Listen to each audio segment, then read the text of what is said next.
এক রাজকন্যার মা ছোটবেলাতেই মারা যায়, আর তার বাবা নতুন বিয়ে করে।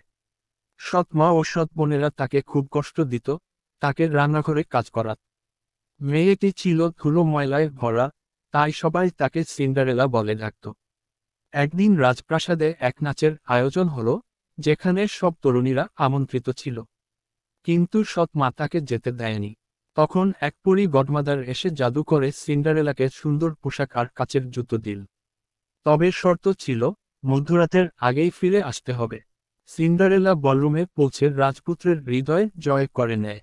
কিন্তু মধ্যরাত বাজতে শুরু করলে সে দৌড়ে পালায়, আর এক পায়ের কাচের জুতো পড়ে যায়। রাজপুত্র সেই জুতোর মালিক খুঁজতে গিয়ে সিন্ডারেলাকে খুঁজে পায়।